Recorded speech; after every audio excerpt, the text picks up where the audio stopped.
All right, we'll go ahead and get started. I'll call the regular city council meeting to order. This meeting is being held in the council chambers, which are open to the public for attendance and participation. The meeting will also be live streamed for public viewing, but not participation, at the link identified on the agenda. Emailed comments sent and received by the city clerk at least 24 hours prior to the meeting were distributed to the city council prior to tonight. Can I have roll call, please? Mayor Shaw. Here. Vice Mayor Kirchner. Here. Councilmember Boomgarden. Here. Councilmember Espandola. Councilmember Harris. Here. Great.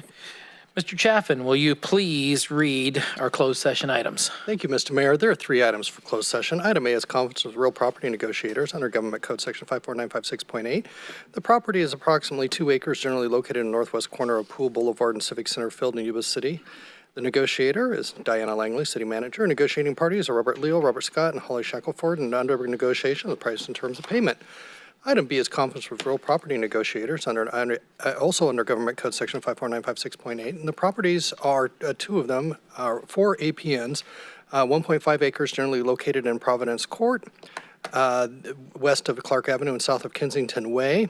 0.19 acres generally located in the same area, 0.47 acres located at 2017 South Walton, and 1 acre located at 211 South Walton, and 0.11 acres generally located on South Walton Avenue between 211 and 217 South Walton Avenue. Negotiators, Diana Langley, city manager. Negotiating parties are Habitat for Humanity under negotiations, price and term of payment. Item C is public employee performance evaluation pursuant to Government Code Section 54957B1, position city attorney. Thank you. Just for the record, I will have to recuse myself on the Providence Court property because I live within 300 feet of that. So when that is discussed during closed session, I will recuse myself from it.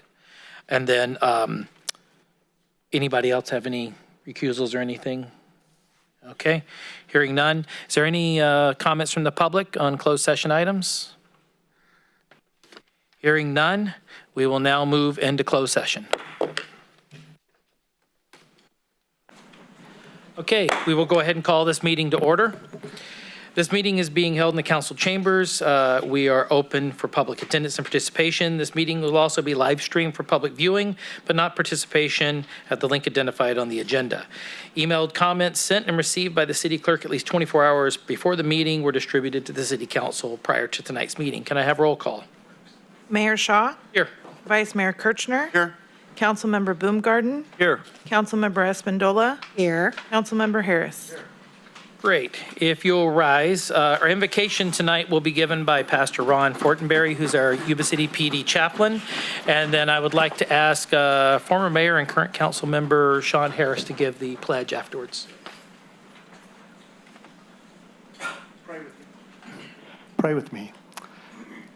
Almighty God, we thank you for the privilege of being able to attend this meeting, to take care of government business, and to honor Sergeant Hatfield.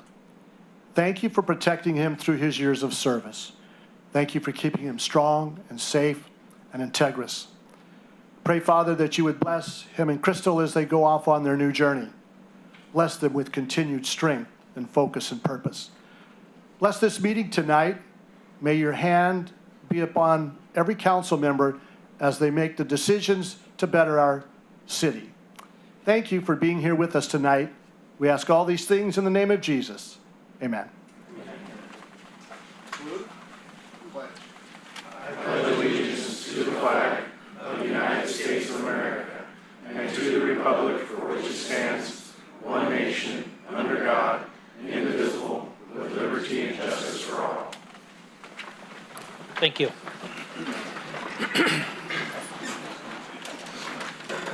Mr. Chaffin, do you have anything to report out of closed session tonight? Thank you, Mr. Mayor. There was no reportable action taken in closed session. All right. Is there any modifications or changes to the agenda tonight from the council? Okay, then we will proceed as it is presented.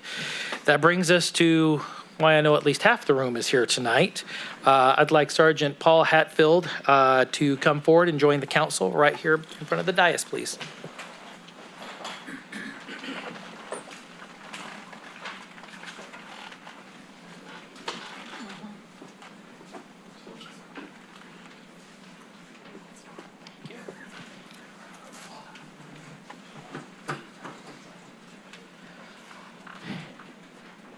First of all, it's an honor to be here tonight and present you this on behalf of the council. And I'm not going to dive into the past, but it's hard to believe I've known you for 30 years. And yeah, I know. The accomplishments that you've done during that time are tremendous. And so before we read this, as a reflection of your colleagues that are here, it's been a great career. We all want to extend a healthy, hearty congratulations on your retirement. So.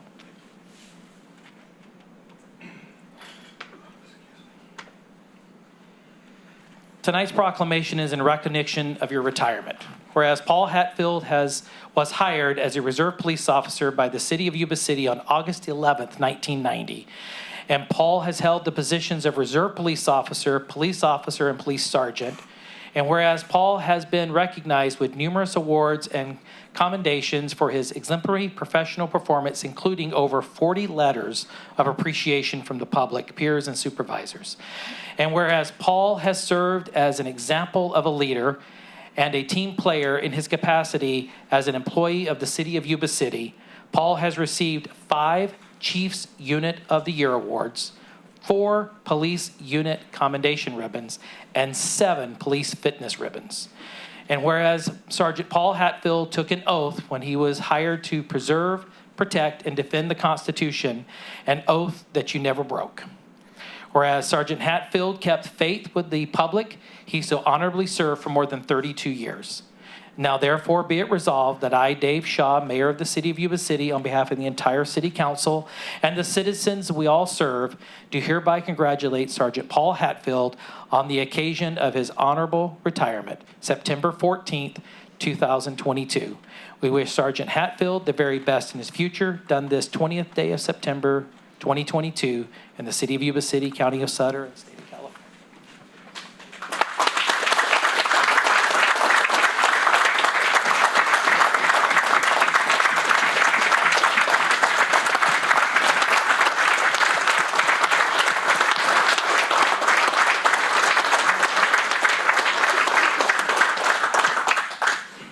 Glad he didn't go. Is it on? Can you hear me?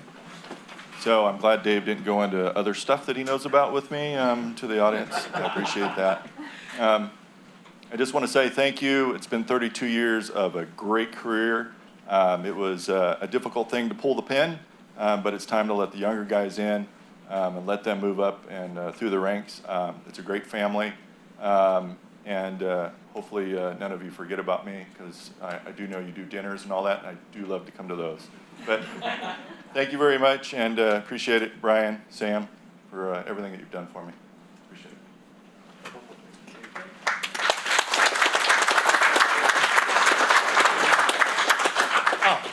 it. Did you have something you want to present, Chief? Why don't you come on in, and then we'll do that. That's good call. All right. Even though, Paul, I haven't forgot about that ticket you gave me when I was like 13 in 1991 or 1992 for some heinous violation that involved a bicycle. In recognition of your honorable retirement from the police department and for the things that the mayor mentioned that you've done throughout your career, on behalf of the men and women of the department, I'd like to present you with the Meritorious Service Medal.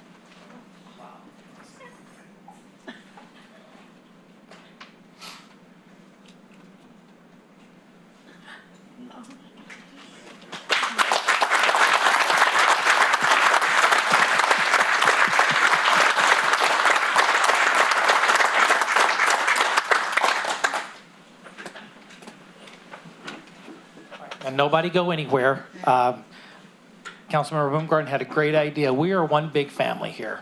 So I would like all the members of PD to join us down behind the dais for one final picture with Sergeant Hatfield. So come on down.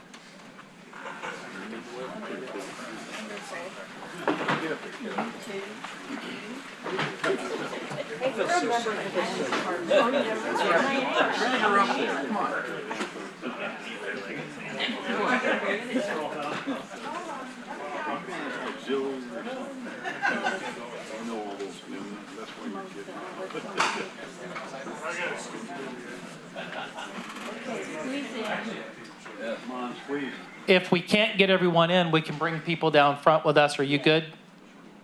You good? Okay. All right.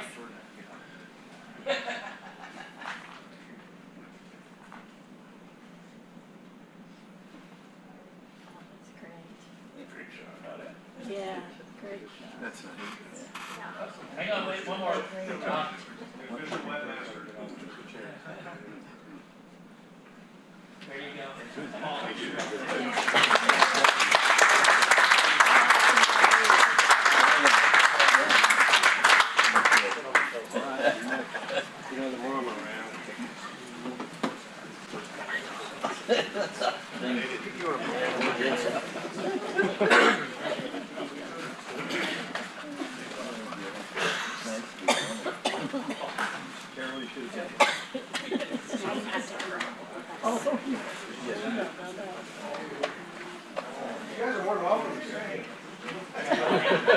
Come on, guys, the meeting's just getting started. Gotcha, keep us safe, guys. Thank you.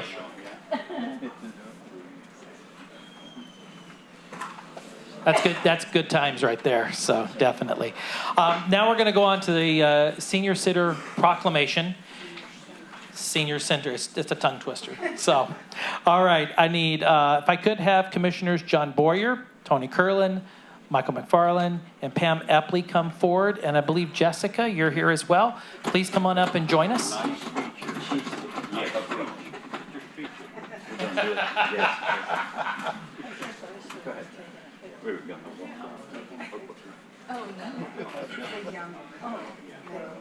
in the middle. Come on in. Right in the middle. Right in the middle. Oh, so you're my victim. I mean, the one I get to present to, right? So thank you guys for being here. And September is many months around here, but one is National Senior Center Month. And whereas the month of September is devoted to celebrating senior centers and their contributions to improving the quality of life for older adults in our community. And whereas the Yuba City Senior Center strengthens community connection with fellowship and fun, the Yuba City Senior Center, I don't know who wrote this, but it's a tongue twister. A lot of centers. Offers a variety of interactive activities such as Waffle Wednesdays, Friday night bingo, games, and card groups. Writers' workshops, art programs such as poetry, painting, and ceramics, and fitness programs such as yoga, line dancing. Is that Tai Chi? Yes. Okay, awesome. Hey. And whereas the Senior Center promotes health and wellness, improving physical and mental fitness of people who participate in the programs. And whereas the Senior Center works with community partners to provide information and resources to seniors through the annual Senior Resource Fair and various educational seminars and workshops. And whereas the Senior Center offers the life enrichment and lifelong learning through day trips in various destinations such as the theater, musical, museums, art exhibits, as well as access to domestic and international travel experiences, exercising the mind and body and keeping adults engaged in the community. And there are many other activities designed to promote active lifestyles and confusing the mayor's tongue. Whereas senior centers are valuable assets in communities and provide a space for older adults to connect with others, providing support for those in need and information and resources, and provide programs that help older adults continue to age well. Now, therefore, be it resolved that I, Dave Shaw, Mayor of the City of Yuba City, on behalf of the entire City Council of the City of Yuba City, do hereby proclaim September 2022 as National Senior Center Month, and doing so ask the citizens of Yuba City commend the Senior Center for being such an outstanding community resource offered in our city, and I made it to the end.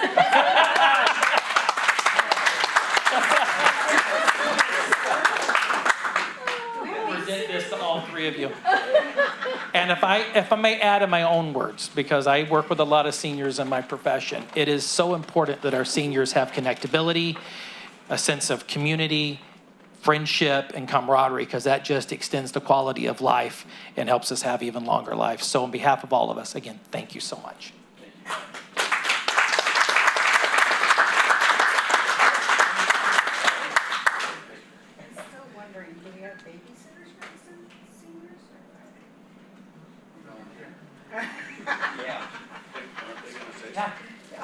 I'm good. I'd just like to say that Jessica runs the senior center and does a remarkable job. Yeah.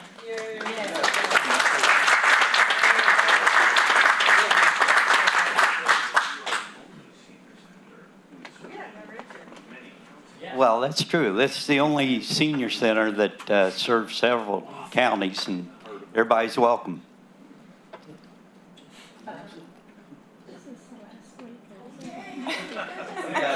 Okay. I have the pleasure of working at the Senior Center, and these are 2 of our 5 senior commissioners. And I'd just like to thank City Council and the senior commissioners for your support of our Senior Center. We have some amazing programs and some wonderful staff and volunteers, and just thank you. Thank you for your support. Jessica, I knew you could do it. So, thank you for your leadership down there. We really appreciate it. And thank you, City Council. We do appreciate the recognition.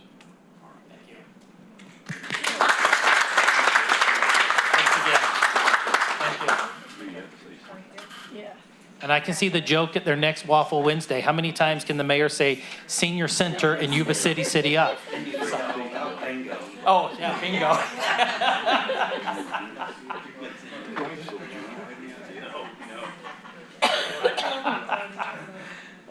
Didn't mention bingo. Right. Oh my goodness, that wrote that. Very good. Good job. You're a senior.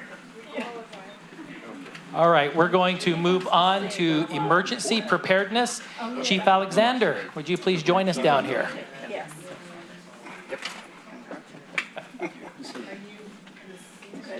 Yeah, just tell me there's not a tongue of tongue twisters in this one. All right. Before we do the proclamation, would you like to say something about Emergency Preparedness Month as we're getting ready to celebrate? Good evening, everybody. I'd like to use this month as September as Emergency Preparedness Month to just continue to remind people, if you haven't already developed one, to do so and refresh yourself with any plans that you can for an emergency, to empower everybody to know your alert tones, your evacuation plans, and develop an emergency kit. All right. In recognition of Emergency Preparedness Month, September 2022, whereas emergencies, I need my sunglasses. Not sunglasses. Whereas emergencies can happen unexpectedly in communities like ours to people like you. It's always good to have a plan in place to be prepared for emergencies.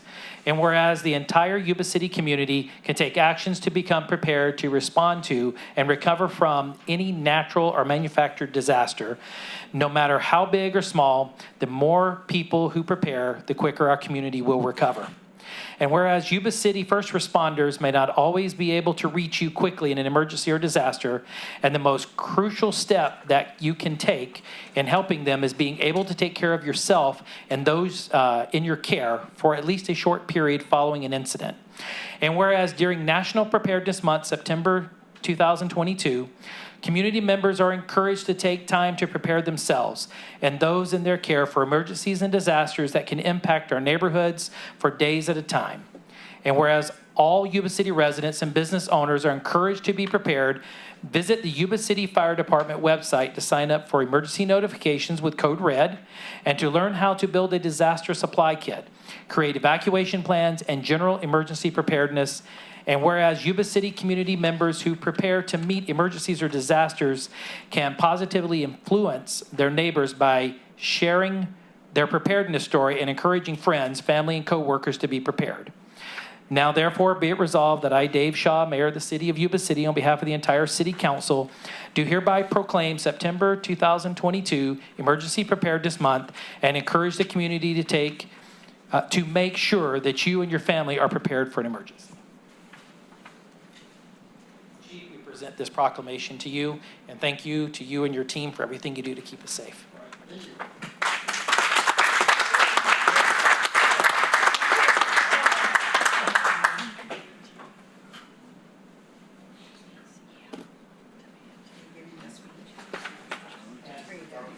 Chief, you do have one more thing.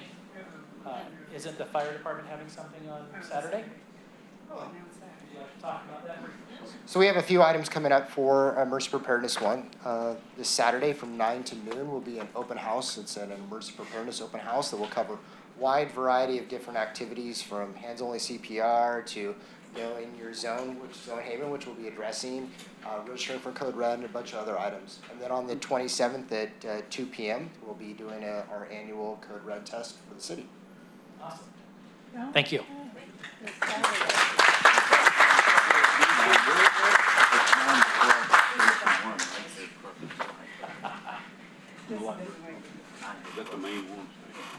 All right, next we have someone that's near and dear to us, and that is Kristel. Kristel Martin, we'd like for you to come on down and join us at the dais. We're willing to wait. Just bring barbecue. For those of you that don't know. All right, it. I'm on my way. I'll be there soon. For those of you that don't know, she recently left our community and now lives in the great state of Texas, correct? Yes. Howdy, y'all. Well, Kristel, on behalf of the entire council and the city, I can tell you you're already missed in our community, and we would love for you to be here tonight to personally receive this. But we're going to present it to you just as if you were here, and then we will get this off in the mail to you. So we have a letter of appreciation, and I'll read that to you. Dear Kristel, as the mayor of Yuba City and on behalf of the city of Yuba City and the council, we all want to congratulate you on your 5+ years of dedication and loyal service to the Downtown Business Association and the community of Yuba City. The city of Yuba City appreciates your dedicated service and efforts for coordinating the community events on Plumas Street. These annual events are a major draw for the surrounding communities, and it is a chance to see and catch up with friends and family. The attraction of the summer stroll, Christmas stroll, bunny hop, trick or treat Plumas Street, holiday shopping night out are special events that make Yuba City unique and enforces the sense of community. We thank you for being part of the community, and your efforts served a worthy cause while strengthening relations with the citizens of Yuba City. We wish you all the best of luck on your new adventures in Texas. With our best regards. Thank you.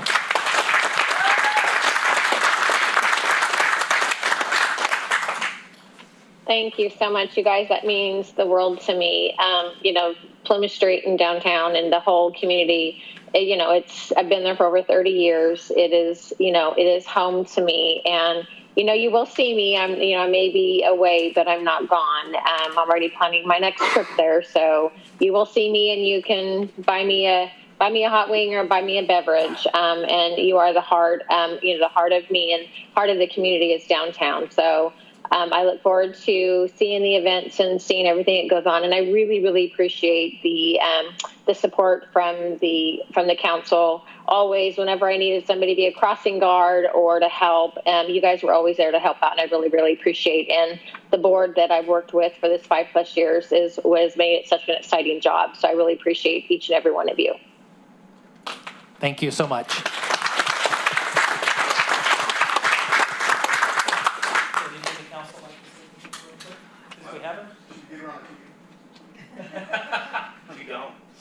Come back, Kristel. She's still on. Oh, she's coming back.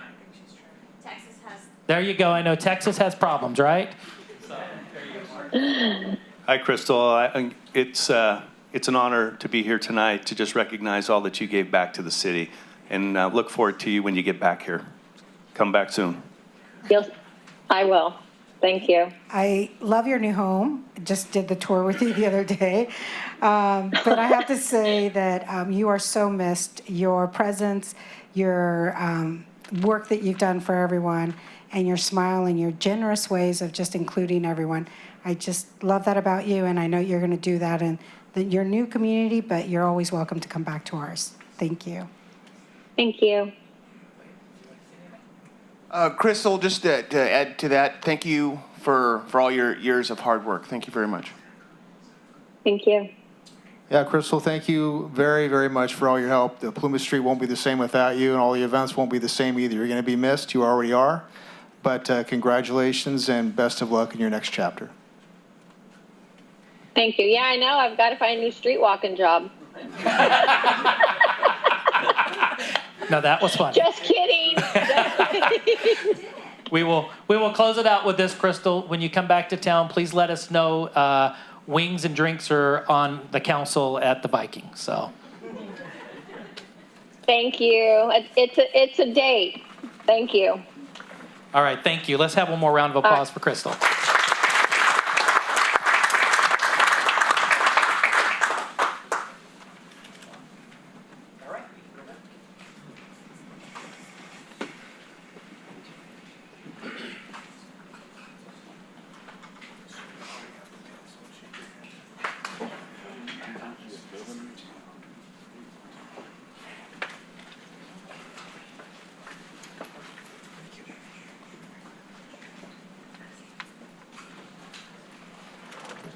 All right, we're going to move on to our SACOG blueprint project, and we're privileged tonight to have Mr. James, I almost want to say Corbin, it's Corliss.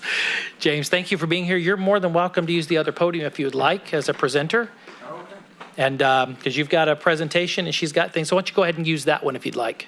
Got it. All right. I will do that.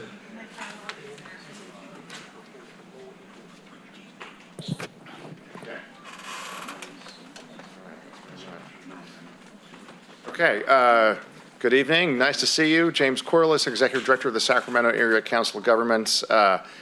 Always great to be here in Yuba City. I wanted to give you all a bit of an update. We're going to every city council, every board of supervisors across the 6-county region and talking a little bit about the next large looking out into the future long-range plan for the region. I also want to touch on a few of the initiatives and the projects. I know it feels like I was here somewhat recently, so I want to touch on those. Obviously, I recognize Councilmember Harris as your representative to the SACOG board. Always a pleasure to have Councilmember Harris engaging in all things SACOG. So the blueprint is the name that we are giving to the next plan for the region that is required by state law and federal law. It's really important. It has lots of requirements. It also has hopes and aspirations. It's going to look out this next time over to the horizon year of 2050. So it is a long-term 25-year plan across all 6 counties and 22 cities. I want to remind you that part of the many things I think is both special about this region and about SACOG as a council of governments representing all of you at the local level is for a region this big across these 6 counties. We covered the same land area as the 9-county Bay Area. Every single local government is around our table twice a month. That is not the norm for regional agencies like ours. And I think that really lends itself to a lot of involvement and engagement and bottom-up planning. So again, we are required by law to do a long-range plan. There's a lot of requirements on this. I'm really here tonight to give you a teaser, a heads up that we'll be coming back to all of you. We want to engage your city and your residents next year in 2023, because this plan is really about what kind of a future do we want for our region, what kind of a place and communities and neighborhoods do we want to leave our kids and grandkids, how do we want to move around, how are we going to accommodate a growing population, and the like. So I'm going to touch a little bit on this and then close with some of the very specific initiatives that are coming up. One thing that's interesting, if we look out over the horizon and we think about growth in this 6-county region, and I'm sure you're feeling it here, we're a fast-growing region. In fact, the coastal regions of California now have started to lose population, and we've started to gain population. In the 2020 census, we were the fastest-growing metropolitan region in California, and we expect that to continue. If we look out over the end of this, sort of the last couple of 10, 15 years of the plan, that growth rate is going to slow down. Simple demographics. So interestingly, as we go out from the current plan of the horizon year of 2040 to 2050, that growth rate is going to slow down, but the growth itself is in front of us, and we have a lot of growth that's still to come. We're adopting what we've called a triple bottom line framework for this next plan, where we're trying to think about on par with each other, equity and access to opportunity for a growing diverse population, economic prosperity, and a sustainable environment with clean air and clean water. you think of us potentially as a transportation planning agency, because a lot of what we do is transportation. This plan is a lot about transportation, and I just a few highlights here. Of course, we love talking about the 5th Street Bridge, and the 5th Street Bridge project is a great example of where the region came together, and we were able to work with you all and the county and the city of Marysville to aggregate funding. We pull a lot of federal funds in for things like Yuba City Transit, and we have a lot of other projects that we have funded through our every other year transportation funding round. But as we think about the growth of the region, we think about things like potholes and traffic congestion and safe routes to schools and a lot of these other things like how is it safe for kids to walk and bike to school, or seniors or families.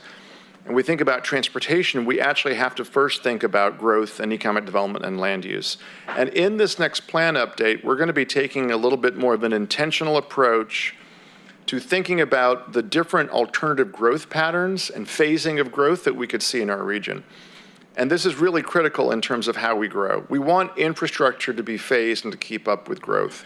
We want to understand the balance between growing outwards and growing into some of our green fields and our farmlands, revitalizing our existing neighborhoods, rethinking maybe even some of our commercial areas and our older vacant properties or older strip malls, and thinking about how could those be sort of revitalized and reinvested in. So sort of the simple thing here in terms of 1, 2, and 3 is we're going to be presenting to you when we come back next year 3 alternative futures, if you will, for the region.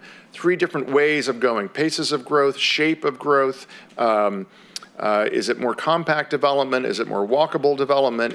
Are we going to be having leapfrog development because of different kinds of economic forces? How do we knit together a transportation set of investments to keep pace with that kind of growth? And I think, hopefully, interestingly, we'll have a lot of data. So we'll be able to show you what air quality and traffic looks like in 10, 15, 20 years. We'll be able to show you how safe streets are. We'll be able to show you how connected communities are. Whether your low-income populations can have access to jobs and healthcare and schools and services. And all of that, again, in terms of next year, we want your help. We want your help to engage your community and your residents. It's not enough for us to have a public meeting at 7 o'clock in downtown Sacramento and hope people show up. We don't want to do that. We want to come to you. We want to come to you not just at your council meetings, but we actually want to get out to where people are. We want to be able to engage with your residents and your communities. You know them best. Your residents know them best. So we're going to be asking you for creative ideas about where we can meet people where they are, where we can engage with them. We're going to be doing polling. We're doing focus groups about the future of Yuba City and Sutter County and the entire 6-county region. So we really want your help to make sure that that is right-sized for your communities. So we're setting up this year in 2022. We will be back because 2023 is the big year of input education, these 3 alternative growth pathways and scenarios. We'll have sessions just for elected officials. We'll have sessions with community organizations. And we will be picking and developing, really, not picking one of the 3, but having those 3 alternative futures really inform what we'll call our preferred pathway, which will then pull forward and model will become our long-range plan for this region. So I want to talk just a little bit about some of the initiatives that we have underway. I mentioned a little bit about equity. We know there's a lot of lower income communities and communities of color across the region that really have been sort of not at the table, that have been cut off from resources and from planning. And we want to work with your cities and your counties to figure out where are there communities where we can actually do some intentional work with your staff, and we can actually go out, much like I was talking about for the plan, but specifically around transportation projects. Where are the safety issues? Where are the access issues? Where are the mobility issues? Where are the places where people don't feel safe having their kids walk or bike to school, or the drop-offs? So this is a program we're going to be standing up and launching next year called Engage, Empower, Implement, where we really want a lot of lower income communities to be at the table and really helping shape their transportation solutions. And by the way, this is a huge theme already for state grants, for transportation grants, and for federal grants as well. This is maybe a little bit of a map that's kind of hard to see, but in terms of those growth alternatives that I mentioned earlier, we have worked with all of your cities and counties and your staff to identify what we call green zones, areas where if we get some additional infrastructure investment, water, sewer, utility upgrades, we know we can also get some additional housing and economic development. So happy to say that your staff has been, as always, great to work with on this. They've been really engaged. You all and Marysville and Yuba County and Sutter County have identified these areas. We were able to secure $38 million in state funding through the budget, and those applications are live right now. This fall, we will be awarding projects, again, for kind of the harder to see, again, water, sewer, utility upgrades, but that will actually, we hope, really kickstart some economic development and revitalization around the region. And this is key because, interestingly, when we look at maps of the entire region, we think about transportation and driving. One of the things that you may not know, or maybe you do know, is up here in Yuba City and Marysville, and the core of the twin cities, on average, your residents actually drive much less, because you may be having to drive places, but you're not driving as far. Compared to most residents around the region, you're not putting as many miles on the road, you're not emitting as much pollution, and so more growth and housing opportunities in your subregion, in your city, is a good thing. So there's a lot of reasons that we want to help actually facilitate your general plan implementation and a lot of your housing aspirations. Zooming back a little bit, big picture from the 6-county region, I touched on this, I think, last time I was here. We also know, and really the pandemic has accelerated this trend of people working remotely, of folks in the Bay Area moving up to our region, up to the foothills, up to Tahoe, and we're seeing commute patterns really change. We're seeing people now and their trips and where they need to go really change. We're seeing businesses that are actually getting a footprint in our region, businesses in the Bay Area coming here, but still have a footprint in the Bay Area, need to move people back and forth. So these are 12 projects that our sister agency in the Bay Area and in San Joaquin County as well, our mega region working group across 16 counties of Northern California have identified. This includes I-5 up to the airport, I-80 corridor, some passenger rail projects, and as I mentioned to you, I think when I was here earlier this year or last year, there are plans to both extend the ACE Rail and the San Joaquins from the Tri-Valley, Livermore, Stockton up to downtown Sacramento and the airport. And right now, we're helping Butte County and working with many of your staff to look at extending that further up to Marysville, Yuba City, and Chico, because we think that market has a ton of potential in the future. So if you can imagine passenger trains here once again, there is more money now available than ever before for passenger rail, and we want to be able to use really the power and the strength of our communities and our residents, our elected officials across these 16 counties to go and advocate for that. Councilmember Harris has been a big advocate for this next plan, which is a vision that we released earlier this year to unite all 6 counties and 22 cities with a network of off-road paved trails. So imagine, if you will, you could get anywhere in this region, never actually having to bike on a busy road or a street. So we have trails for sure. I know you've got some here in Yuba City, but if you zoom back, they're all disconnected. They don't actually connect with one another. And this vision, we worked very hard with cities and counties, but also flood control districts and levee districts and utility districts. And this is a plan building about what we think is very ambitious, 1,000 miles of extra trail to connect the entire region. So you could go from Yuba Sutter all the way down to Sacramento, to Yolo County, to the Delta. You could even get from Lake Tahoe all the way down to the flatlands on a continuous trail someday in the future. That's the vision. We work really closely with our economic partners in the Greater Sacramento Economic Council and the Metro Chamber to release an economic prosperity strategy. That's our kind of our economic E. So a lot of this is about actually how do we retain and attract talent and growth and industry and businesses, because they are looking for other places to be, and we think especially the Yuba Sutter region is a great place for that. And finally, just to end on this note, here are your leaders of tomorrow. High school students. We run a youth leadership academy for 9th to 12th graders. We have an open call for applications right now. Councilmember Harris has been great, not just to get and solicit kids from the high schools up here, but also to sit down with them and work with them during this program. The applications are open through November the 4th. We'd love to get as many applications from all over Yuba City as possible in your school districts. The program runs from January to May. We get state legislators, we get members of Congress. We teach them all about what we think is a really pretty incredible discipline, which is regional planning, engineering, transportation, housing, air quality, you name it. And that's a growth industry. We want kids like this to understand that and to be engaged in civic service and public service, and maybe have a career someday. So with that, thanks as always for having me. I hope to gave you a little bit of a sense of what's coming in our long-range plan, but also some of these initiatives that are ongoing that help us implement that vision from day to day and month to month with your help. All righty. Thank you, Mr. Corliss, for being here.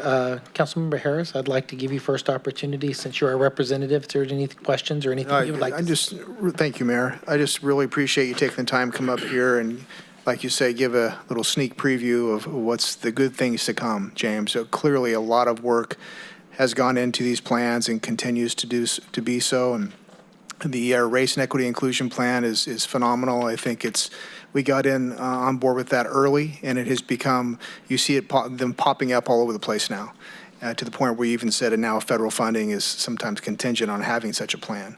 So for your vision on that alone, I am grateful, and we all are, along with everything else. So it's a pleasure to work with you, and of course your wonderful staff. So thank you very much, James. Okay. Any other questions from the council? Through the mayor. Yes, sir. Can you go back to the Ready, Set, Trail slide? Yeah, no problem. Is that really a chicken by Yuba City?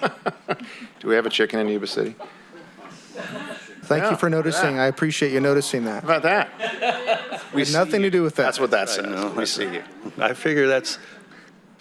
I'll let you decide that. It's a little bit of a No, work. seriously, though, occasionally I get to participate in the SACOG meetings when Councilperson Harris is not, and always amazed at the level of the discussion and the things that SACOG is doing. I don't think a lot of folks in our region really understand.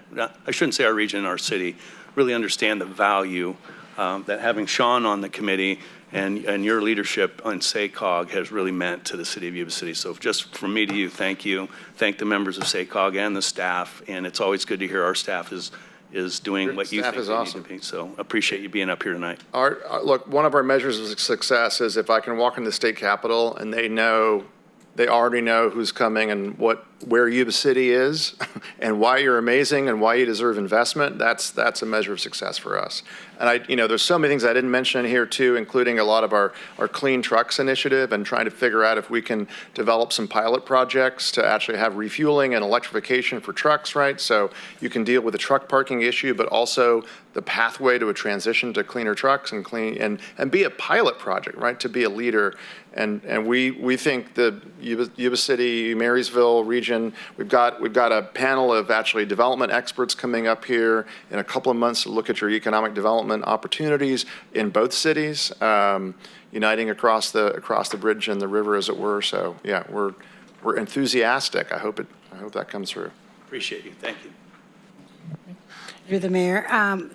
Councilman Harris, excellent work. I know, but the representation that you're providing for our city on SACOG, I know James and his team does all the work, but we wouldn't know or be as included if you weren't there in the presence and the conversation. So I thank you for that. I think that's really cool, very cool. I'm just excited about this development of the plan that you're putting together, and I have tons of questions. Those questions can come in the development when you get to the 2023 part. But things that are just, off the top of questions that I've gotten from community in the area that just been focused mostly lately. The question that is the transportation. You're saying that there is less miles traveled in this community.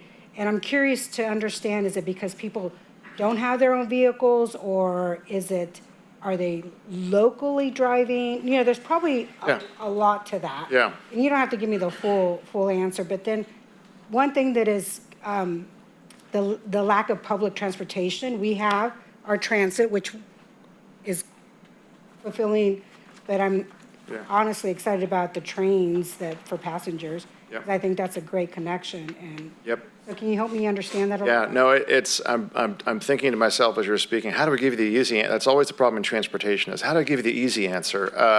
The easy answer is, and we can certainly share data and do a session for who's ever interested. A lot of your residents drive when they're able. I mean, some are not, right? Age-wise, either under 16 or elderly or income-wise. So, but there's a lot of, as I understand it, a lot of, available vehicles and driving, but the trips are short. Relatively speaking, the trips are short. And you may not notice that because you have traffic, and I know Highway 20 and 99, and so I'm not trying to say you don't have traffic, but you have shorter trips. And so from an economic development perspective and from can you attract a job base and housing up here, like that's a good thing. Largely you're surrounded by a lot of ag, right, and floodplain. And so in some ways, if I look at you and zoom back from space, you're almost a community that has a lot of things here. I don't have to tell you that. You can get to your basic needs. It's not to say that people don't drive south to Sacramento or over to Beale for jobs. They do. But for the most part, on average, they drive less. And why is that important? Less pollution. You're in some ways a sort of an efficient community. And from a state perspective on pollution and air quality and emissions, that actually matters. That's, again, our job is to have the state understand and see you as a sort of an efficient community where economic development actually has a sort of a win-win-win, if you will. That makes sense. Well, Now, yeah. Sorry, go ahead. Go Finish ahead. your thought. I didn't mean to. Well, I would. The other thing I've heard from working with a lot of your folks, which I also think is very exciting opportunity, is walking and cycling does not feel as safe here necessarily, right? And so Yuba City Blue Zones and your cities and your counties have put together a grant application that we played some role to assist with to the federal government and a grant program called Safe Streets for All, which would actually develop a plan just for the Yuba City region around safety and like in addition to these trails, right? Really good, safe accommodations so you're not worried about your kids or yourself or your parents walking and crossing the street, cycling, and all the rest of it. Because otherwise you have a fantastic place here, weather-wise, topography-wise, trail-wise. You've got all these ingredients that you just could be this walkable, bikeable place, which by the way is no longer is that an amenity and a nice to have. That's a must have, really, to retain your population and attract talent. Well, I appreciate that. I look forward to the next phases of the plan. Thanks. Any other comments? Through the mayor? Yes. Thank you for that presentation. As someone who does use the bike path around here, I've met individuals that will drive from Grass Valley, Nevada City. They feel safer down here, and so 1,000 more miles of safe lanes. I'm all for that. Thank you. Right. James, on behalf of Yuba City, myself, I know, and everyone here, I just want to extend thank yous. As Councilmember Boomgarden said, a lot of people don't understand the role that SACOG plays, and it's huge. I've been on transit for many years. You've helped us with several grants there. We're on our way to about $47 million for a new transit facility. We've got the rails to trails. We see all of the inner workings between our regional partners, which is SACOG and GSEC, and understanding how it all goes together. And to answer the other question, as far as why people travel, we have one of the highest levels of percentage of people that work and live in the same community. That's why our trips are so much shorter. And so I just want to say thank you for all the hard work and can look forward to continuing our relationship with you guys. So thank you.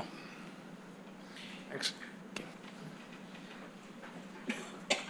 All right. We will move on to agenda item 6, which is Zonehaven. And we've got Sutter County Emergency Operations Manager Zach Hamill. And you have the floor, sir. Thank you. Good evening, Mayor and council members. My name is Zachary Hamill. I am Sutter County's Emergency Operations Manager. What does that mean? That's I'm the paid pessimist, so I think of all the bad things and how to fix them. So starting with the county 3 years ago, I heard a lot about evacuations, and one of the other hats I wear is a liaison officer on a CAL FIRE incident management team. So unfortunately, I have a lot of experience with evacuations, repopulation, and actually utilizing Zonehaven in a disaster. Just a little background on Zonehaven. The county opened an RFP in September of 2021. The contract was presented to the Board of Supervisors in October and was awarded to Zonehaven. Excuse me. This software is funded in part by the Gordon and Betty Moore Grant, the Emergency Management Performance Grant, and the county's Public Safety Fund.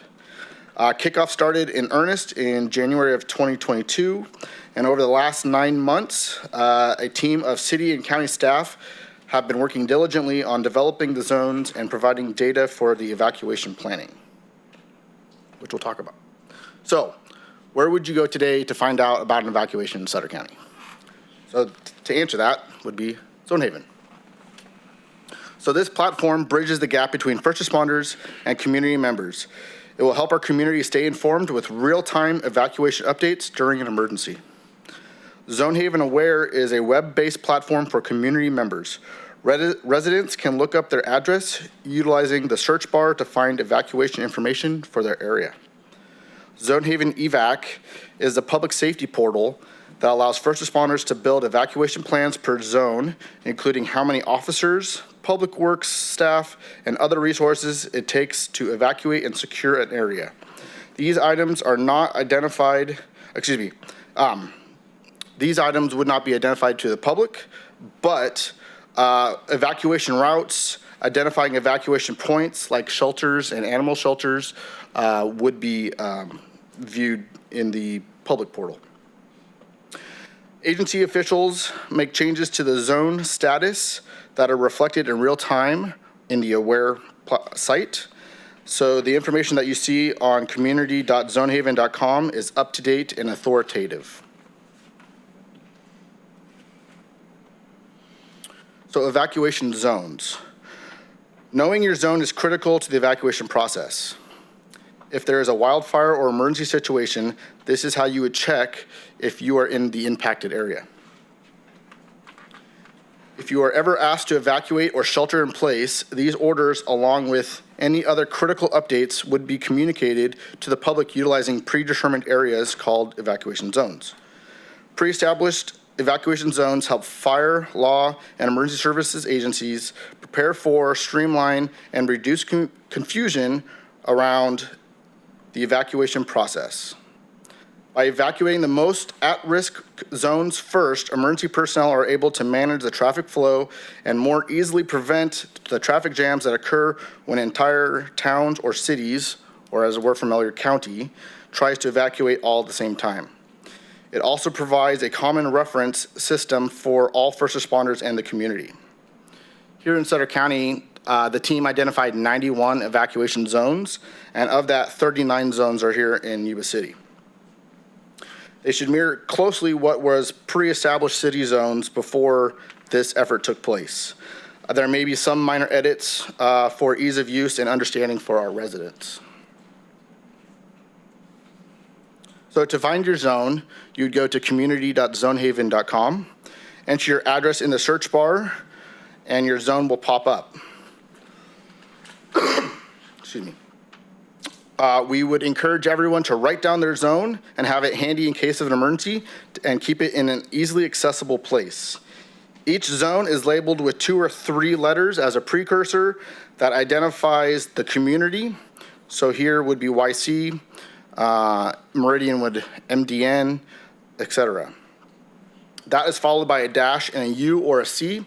U standing for the unincorporated area and C standing for city, and then a zone number. The zone numbers under 100 are associated with the Yuba City area, and the zones over 100 are the unincorporated area.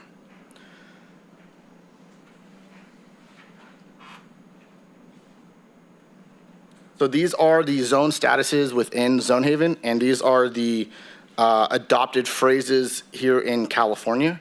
So evacuation order would be immediate life threat. So it is a lawful order to leave now. Evacuation warning would be to get prepared, and if you require additional time or have family members or pets that require additional time, that might be the time to actually leave. Shelter in place would be going indoors and locking and shutting your doors and windows.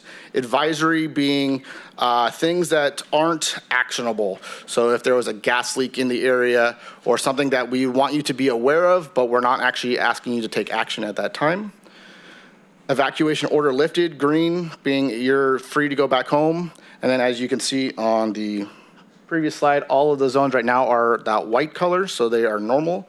And then we actually have a training feature, so first responders can go in there and actually train as if it were a real environment, so we can exercise and be more prepared and efficient when time comes we actually have to use it.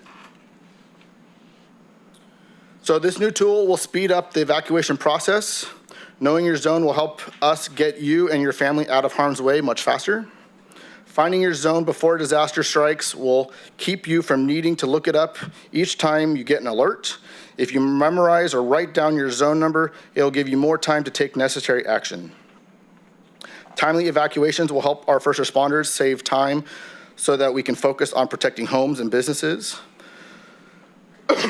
Zonehaven will provide county-specific information. So as you look at your zone and the other impacted zones, there is specific information to Sutter County and our two cities, Yuba City and Live Oak.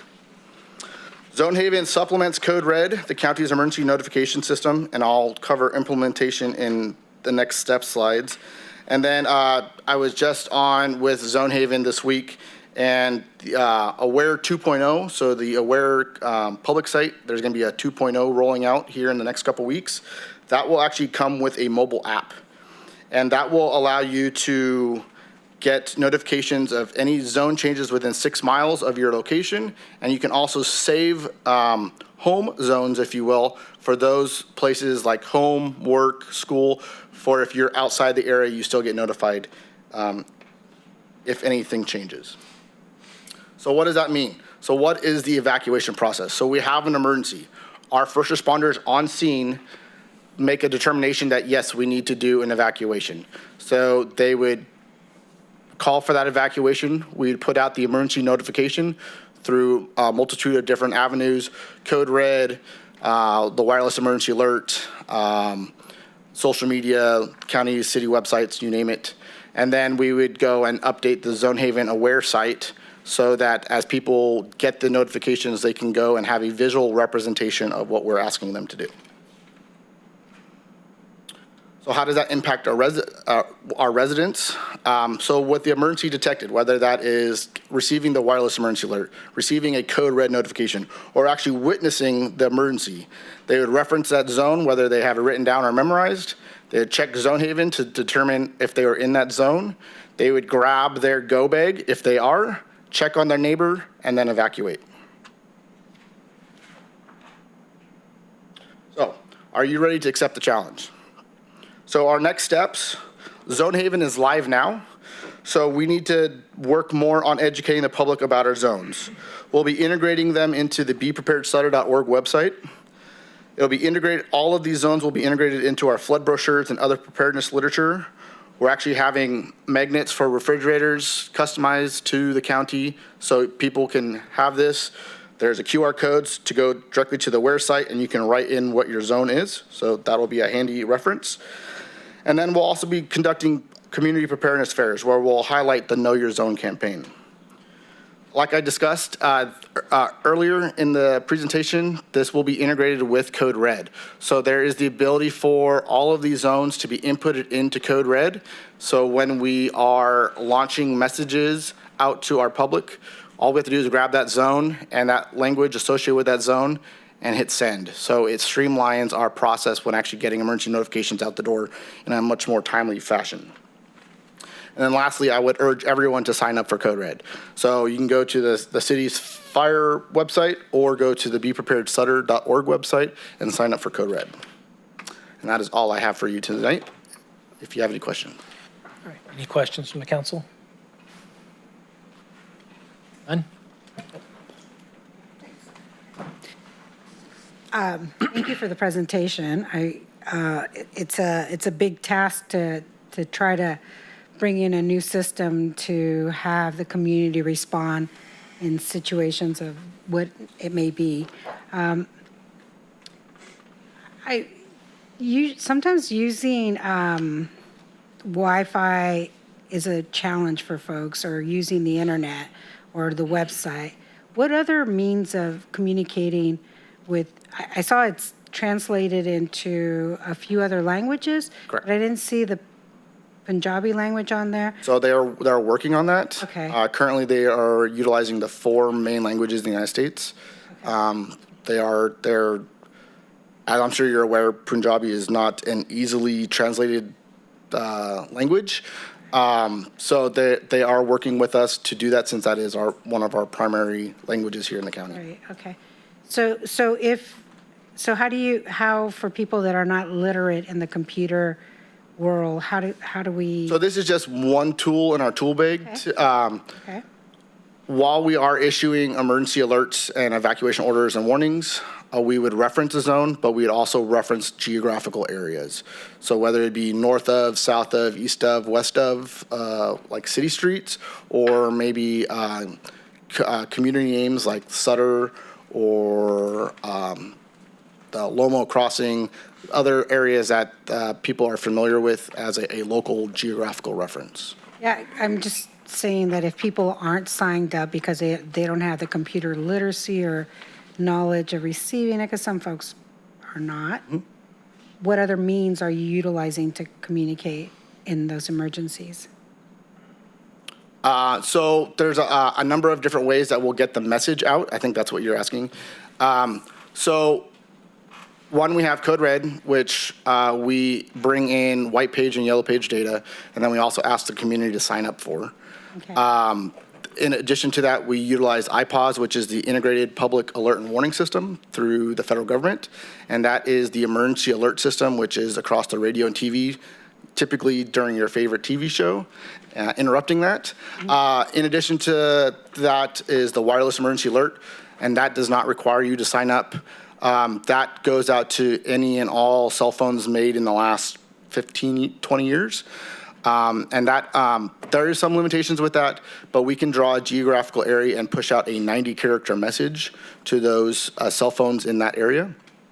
In addition to that, we'd obviously be utilizing our partnerships with local media, radio, newspaper, county, city websites, social media, you name it, whatever we could to get the message out. If we were actually doing an evacuation and it was time critical, we'd most likely be also doing officer door-to-door or sirens of some kind from patrol and fire vehicles. Thank you. Thank you. You answered that question well. Thank you. Thanks. I had the same question about the technology. Yeah, it's just I know there's a lot of folks that don't have that or choose not to have that. Thanks for the presentation. So I heard a lot of reference to county. We're here in the city, and something happens, and it's not everything affects the county because we're under that umbrella. But perhaps you can shed a little light on how something's happening in the city.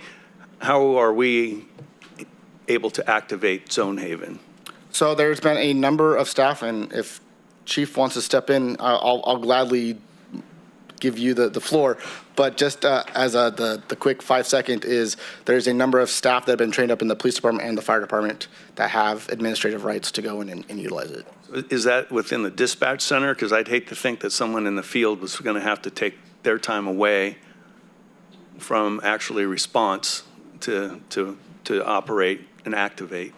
So unfortunately, we do not have anybody trained to that level in dispatch center. We have 2 police officers, 2 fire individuals, and 1 from City Hall. The intent is to continue to broaden that portion out. It's not an extremely complex process, but it is time consuming. And so we're also trying to understand the limitations of our dispatch center, knowing that they're receiving all those calls. And we're already asking them to put together a code red message to get that out. So as we continue to increase this going on, that is the goal. But I'm also realistic knowing that I can only ask so much of our dispatch center. So we're trying to get more individuals, including city personnel, that can help step in here quickly and get that going. But the priority is that code red to alert you that there's an emergency. And then as we have that second to breathe, then to get in and start updating Zonehaven. Thanks. I think that, going back to the Orville Dam incident and the struggles that occurred from that, I mean, I think that we're moving along at the right pace to get the right things in place, but I struggle at times if we haven't got the people to accomplish the tasks. And both of you are familiar with that because I know you engage in that. So it can't be the person, it can't be the police officer in the patrol car or the firefighter, doing whatever it is that's the emergency demand. So I challenge you to get after that piece and have some backup and depth and redundancy, because I could see this wonderful product not activated. And we saw pieces of that in the last evacuation.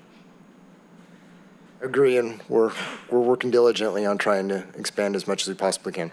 Perhaps just for everyone else is how explain the interaction between Code Red and Zonehaven, since you mentioned it. What's one bringing, what's the other complementing, et cetera?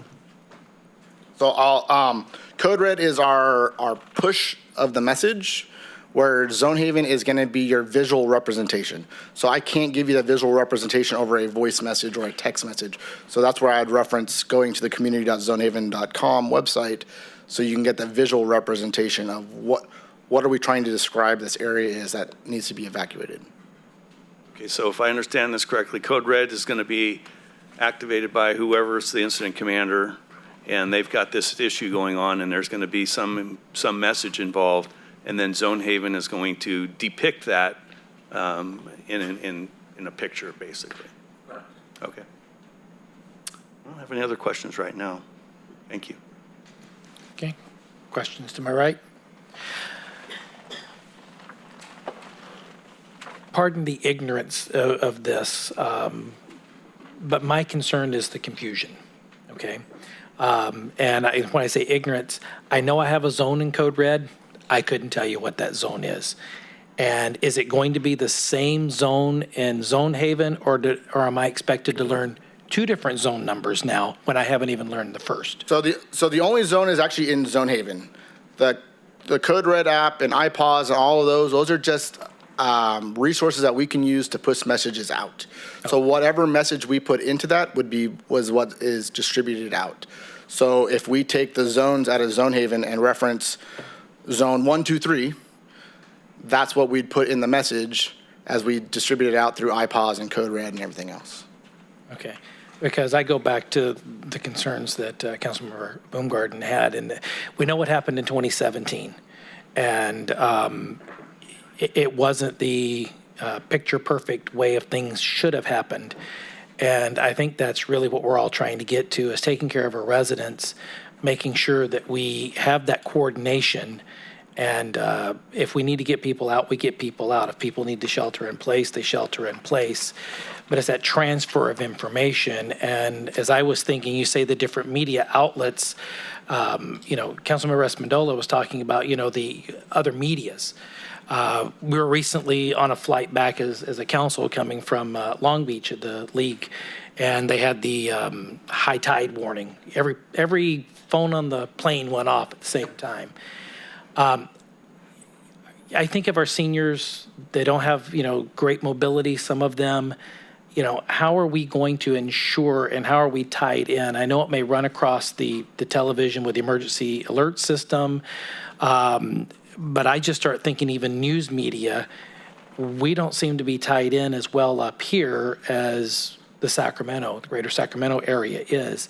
So I know it's going to be education, it's going to be coordination, and we definitely need a lot more of our personnel that can activate these things, because I would hate to have an incident to where, our police and fire department are dealing with something inside of the city that the county's not, and we don't get it dealt with because we're waiting on the county, or vice versa. So just trying to help me understand, how do we avoid what happened in 2017 and getting the messages out? And how do you get people on this? And it's going to take a lot of effort. And I'm not trying to be negative. I'm just looking for answers. Yeah, so I think there's several components to that answer. First off being our partnership between the city and the county, not only with fire and emergency management, but also with law enforcement. I think, at least I feel like we have a good working relationship between all the agencies currently. So that's number one, is obviously that internal communication amongst all of us. Number two is absolutely the Sacramento media does not service us very well. So one of the things that we strive to work with is like 93Q, Punjabi radio, the local Hispanic radio station. So we try to hit all of our local stuff that actually has some kind of vested interest in our local community and what the community is listening to. And you're right, this is brand new. They've only been on the market for the last 2 or 3 years, but I'll tell you right now, this is the gold standard. And if you look at the community.zonehaven.com website, you'll see that probably half the counties in California right now have adopted Zonehaven, and they are working diligently to bring on more and more counties every day. So it's not just for us here locally, but if you travel to other parts of the state, you can utilize this same system. And if people are traveling into our area, they'll be familiar with it as well. But you're right, it is all about education, and it's gonna take a lot of work. We just rolled this out. It's just been live since September 1st. So this is our first step of getting it out, is the board meeting last week, your city meeting this evening, and then Live Oak City meeting on October 5th. I did have a couple follow-up things. Who's going to determine the evacuation levels? Moved. So it's going to start at the field level, first of all. So I'll use our battalion chief, Chief LeBlue here. He pulls up to an incident, determines the situation, and determines the level. Hey, is this a situation where we need an evacuation order to get everybody out, meeting those criteria that were up there? Or are we looking at a warning or a shelter in place? At that time, he's going to come up, make that communication to dispatch, let dispatch know exactly what area he wants under an order, warning, or shelter in place. Have that information go out as quickly and timely as possible. And I know everybody's continuously hears me hear code red, code red, code red, but that's the easiest way for me, other than placing a phone call to each and every single individual, that I can make that notification right away. And so that on-scene incident commander is going to make those initial levels. As the incident progresses, we go into unified command, those may change based upon the nature of the incident, or if we're anticipating this incident growing further, we'll start working and trying to get out in front of an incident so that we don't get behind in our evacuations and flood specific roadways and things along those lines. So we're trying to be surgical, and that's why we have the smaller evacuation zones for Yuba City, so that we can try to get out in front of those. You keep referring to fire, but I guess I need to talk to the chief of police too. I mean, is this, you see it this way as well, chief? For a law enforcement incident or something that you guys?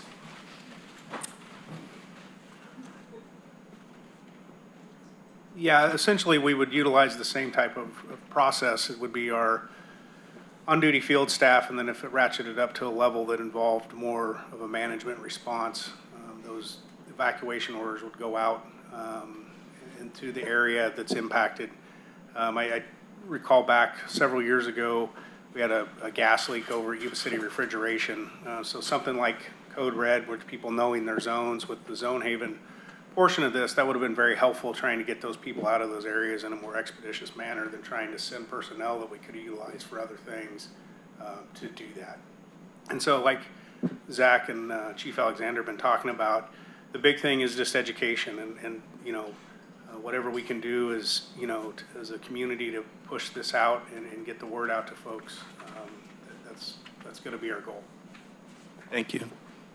And to add on to that real quick, one of the ways that we're going to be utilizing this to get people aware of what's going on is this is going to be utilized during the Sikh parade to show people, hey, here's the road closures.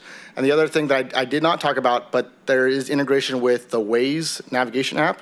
So as we close zones, it will anybody using the Waze navigation app, it will automatically route them around so they stay out of our evacuation orders.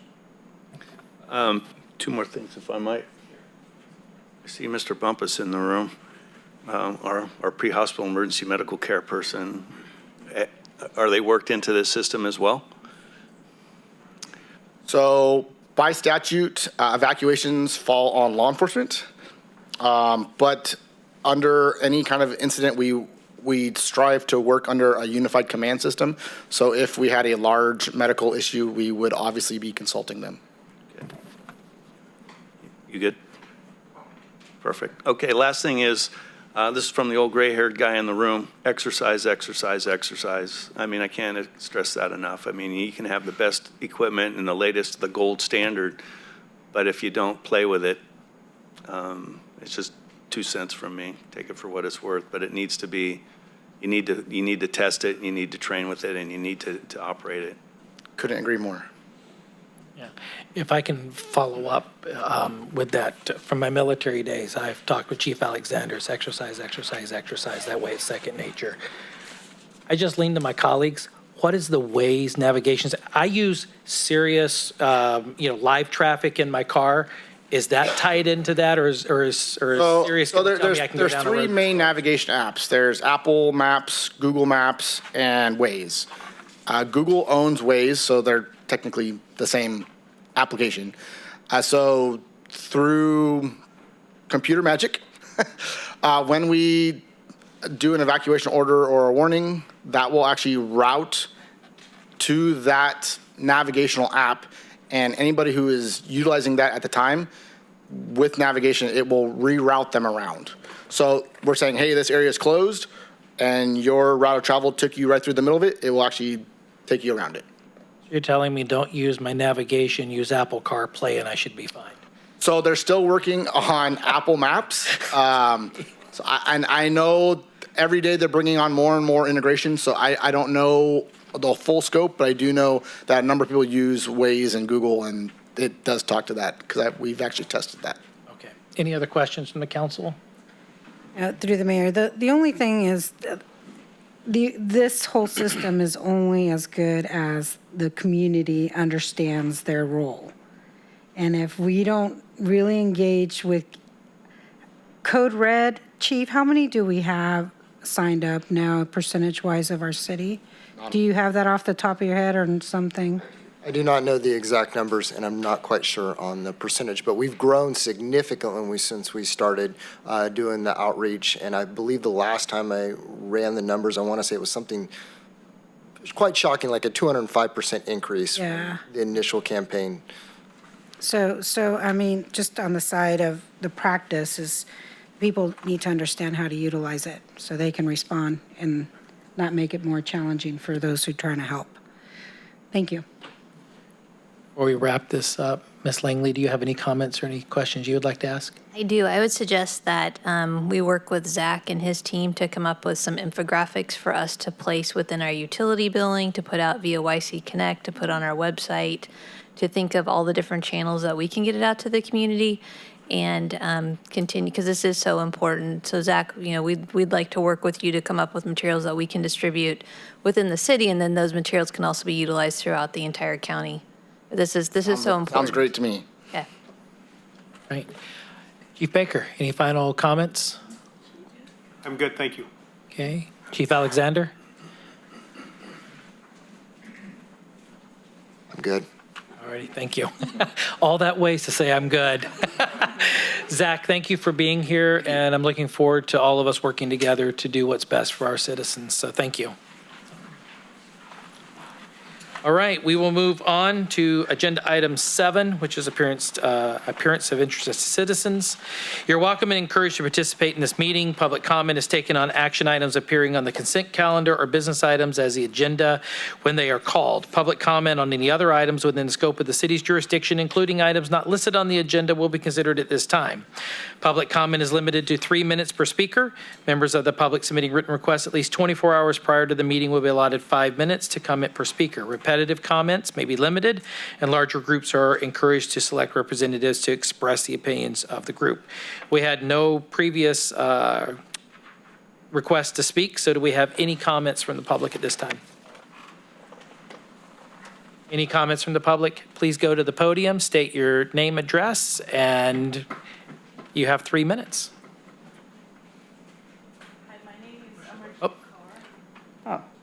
Can everyone hear me? There we now? go. Okay. My name is Amarjeet Kaur. I just wanted to kind of add to what he was saying. I wanted to know like what kind of educational tool he was using, but Diana mentioned that we can use the stuffers for the, in the water bill. And I am more than willing to, if we need help with the Punjabi translation, I will, offer that. I also wanted to ask Zach, since he is going to be preparing for the parade, I think some of the things should be translated in all languages that are spoken here, because a lot of people do attend, and if it's prepared ahead of time, since I feel like we have only a month and a half left, that would be a great addition to represent. And maybe he can connect with libraries and some of the schools that also train citizen for the citizenship examination that can get to the public very well. Thank you. So council, I would like to introduce Amarjeet, who is our newest employee to finance. So welcome, Amarjeet, and this is her first council meeting that she's attending, and I really appreciate you providing your input. Thank you very much. Thank you. Welcome to the team, and thank you. Thank you. So, all right, Mr. Nicoletti. Thank you, Mayor. John Nicoletti. I wanted to touch on this last presentation you had real quick because it addresses your question, Councilwoman, and your comments too, Councilman. When the Orville event happened, we know the chaos that occurred. One of the things that wasn't really noticed was that there were people in senior homes that had no way to deal with this. There were people in hospital beds. There were people that were just convalesced at home or however. Most of them unconnected, disconnected. Alex Bumpus spends the next 4 days, day and night in his office, coordinates 8 different ambulance companies from throughout Northern California, placed our citizens from Santa Rosa to Placerville and beyond. If we didn't have a company and operator like this, it would have been a massive disaster. And I just recommend when you do have those coordinated meetings, don't forget Bi-County Ambulance. They are key. They fulfilled a role that nobody else could get to, and we couldn't have done it without them. Thank you. Mr. Bumpus, if they haven't told you before, thank you for all the work you did in 2017. So, well, every day. I was thinking of the 8 different companies, so. All right, I'm just tongue twisted tonight. Yeah, I know. I still have to talk to people about that one. All right, yeah, see, my time is up. We're gonna move on. Is any other comments from the public? Any other comments from the public? All right, hearing none, we will go ahead and move to the consent calendar. All matters listed under consent calendar are considered to be routine and can be enacted in one motion. There will be no separate discussion of these items prior to the time that council votes on the motion unless members of the city council request specific items to be discussed or removed from the consent calendar for individual action. Does anyone have any comments on the public consent calendar? Are there any comments on the public consent calendar? Is that a leaving or comments? It's a leaving. I'm sorry. Have a good evening, sir. All right. It's nothing I said.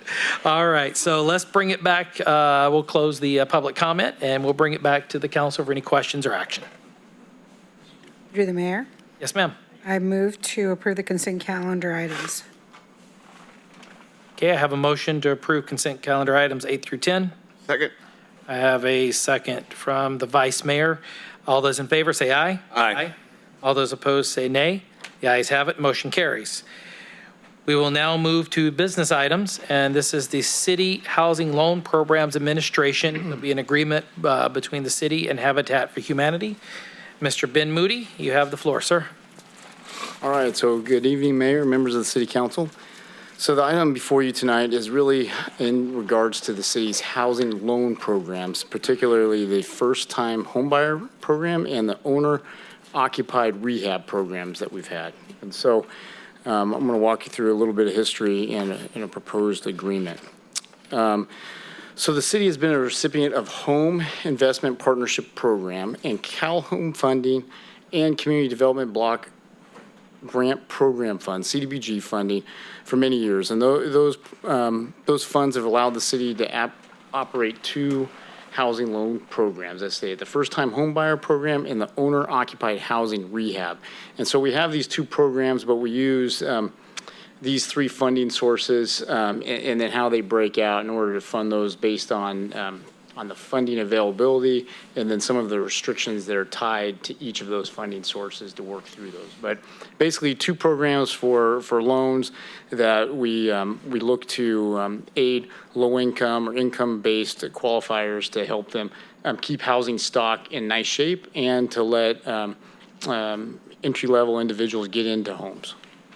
So in January of this year, RHA, who's historically been the administrator for this program on the city's behalf, provide notice that they will no longer be able to provide those services to the city. And so with that, we've been on hold with those funds trying to figure out, okay, what's some next steps, who can be a provider, who's able to handle this program, and how do we move forward. And so there was some outreach done to potential housing providers such as Mercy Housing. We reached out to different agencies that were also coordinating with RHA previously, such as Orville, Yuba County, Marysville, just finding out what they were going to do for next steps. And really what was relayed to us is that because of the economy and the prices that were going on for construction and also for the housing prices, it was just, there was no way to move these loans and get them off the books. It was really difficult. And then the restrictions on the funding, it was difficult to basically administer it and get paid back for that time. And so, so with that, there was also input from Habitat for Humanity, Yuba City. And so I see John Nicoletti. I know Joseph Hill relayed to us that there'd be a representative tonight here. That there's some interest. One of the staff members that formerly worked for RHA with that program had partnered or began working with Habitat for Humanity, and they looked at this program and they feel that they can make it work. And so they've coordinated with Marysville, Yuba County, and they've reached out and provided a proposal to Yuba City to administer these programs for a 2-year term going forward. And so so where we're at to move those forward and then have this funding on the book, the city staff is interested is the real option to move it forward without risking potential funds or to help move that. But I'll dive into it a little bit here. And so basically the contract, it's a 2-year contract. It's to the end of December 2024. And so it's 2 years and a few months once we get up and going. The funds are really restrictive. Basically, we have about $900,000 between all of those funding sources that can be used currently for these home loan programs. And then there's individual requirements where the contract talks about a $75 an hour charge that could be used for the administrative costs, but it can't exceed $12,500. And then you get into, as each loan goes out, an activity charge where they could be reimbursed actual costs up to those amounts. And a lot of those are federal stipulations or stipulations that are in those programs. And so really a lot of cost is not recovered unless they deliver a loan. And so the expectation through the program is that with the money that we have on, there's about six to 9 homes that they're hoping, loans that they're hoping to put out during that time period and then move it forward. So here's a table. It's a little bit complicated. Really, the takeaway is through home, which is federal. You got $200,000 sitting in housing rehabilitation. You have home, federal, first-time home buyers, $230,000. Cal Home, which is housing rehab, we have $331,000, and then CDBG program income housing rehab, we have $162,000. And then through that, it kind of shows the maximums that could be used, so that $12,500 is the administration cost, the $75 per hour, and then you have these delivery costs that are based on a max percentage of, if they delivered every single dollar of that loan, that would be the max recoverable, but it's the recoverables based on the actual dollars spent, and they provide that, and there has to be documentation that then we could be audited on. With that, one caveat on this is right now, to make things even more difficult, is the state has told us that the first-time home buyer program is on hold until they work through some of the specifics. And so our understanding is the state's going back and looking at those because of the costs and difficulty across the state of getting this funding off the books. And then the repercussions of that, because if we don't get the funding off the books, they're going to start wanting to know, hey, do we have to give the money back or extend the allowed use, or what do we have to do with it? That they've given us a letter that it's on hold until they revamp the program. So really the funds that we're looking at immediately, we expect that will change over the next 2 years, but immediately we're really looking at owner-occupied rehab loans that they're going to be handling. And the city has some options as we work through this program with staff and with Habitat for Humanity, that there are some options to transfer funding, because it's loan funding that we could put into different pots by the city based on what we think is best for the city, how we would like to move that money around.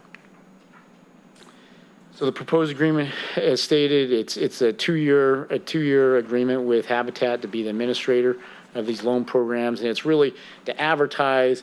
There's a lot that goes into it. Just an example would be an owner-occupied project is that they advertise, they pre-qualify folks, they answer questions as far as qualifications or not, and then they actually work with bidding the contract and administering the contracts for these rehabs. So if somebody, I know in the past they needed an electrical, it was a really old house that had some of the old wiring, and so it was they administered electrical contract per federal guidelines, so they have to get 3 bids and run through the quotes, and then they administer that and they keep it within budget on the behalf of the subrecipient. So there's a little bit that goes into the management of the contract. So with that, I'm happy to answer any questions. I don't want to put John on the spot, but he's here on behalf of Habitat for Humanity, Yuba City, and staff is recommending council authorize the city manager to enter into a subrecipient agreement with Habitat for Humanity, Yuba City, for the administration of the city's housing loan programs, with the finding that that entry into the agreement is in the best interest of the city. All right. Thank you, Mr. Moody. Is there any questions from the council? Okay. Seeing none, I do have a question, Ben, if you can go back a few slides to right there, your expenses. When you talk about the amounts that can be charged basically for the loan fees, does that come out of the proceeds or does that come from another source? And basically what I'm looking at is the top one, the home housing rehabilitation, 201. Is that really 152 because you got 48.5 coming out of it potentially for funding fees? You're correct. It comes out of the program. So that 200, if they tapped out the maximum out of it, all of a sudden you'd be at 150 and change.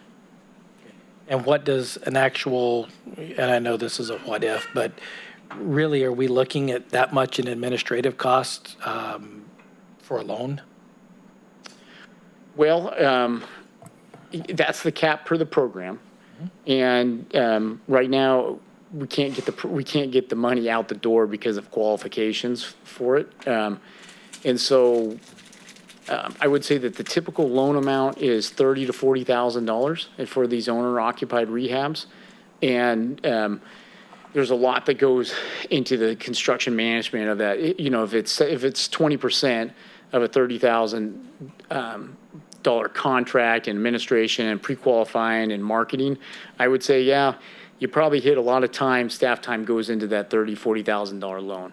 I would say for the first-time home buyer, I'm not familiar with the project to say, yeah, it's 50,000, you know, it's a quarter of the loan. But we haven't had a first-time home buyer loan in a very long time. And I don't know how much of the pre-effort, you know, with the marketing, how many people fall out of application versus go through there. I don't know if John can answer to that at all, but that's based on the cap in the federal program. Right, yeah, it was just a general overall question, because I know these are all set by other people, but that's just, from a business standpoint, that's a huge loan cost. So I just want to make sure I understood it. So with that, I'll bring it back to any other questions from the council. Okay, do I have any comments from the public? Any comments from the public? Mr. Nicoletti, did you want to make any comments tonight? Only if you have questions. Okay. All right, last call. Any other comments, questions, or actually comments from the public? Back to the council for action then. I have a comment first. Oh, comment, go ahead. I think I want to acknowledge Habitat for Humanity stepping up and taking over this program. Familiar with RHA and what happened with them leaving the program and the lurch that that resulted that the city had these funds, and whether they were going to have to take them on and try to administer it ourselves or find a partner. So thank you for being a partner. This is important stuff and good work in our community. Appreciate it. All right. Any other comments, or is council ready for action? The mayor? Yes, sir. I'd like to make a motion to adopt a resolution authorizing the city manager to enter into a sub-recipient agreement with Habitat for Humanity, Yuba City, for the administration of the city's housing loan programs, with a finding that entering into the agreement is in the best interest of the city. Second. Okay, I have a motion by the vice mayor. I have a second by Councilwoman Espandola. All those in favor say aye. Aye. All those opposed say nay. The ayes have it. And again, thank you guys for stepping up.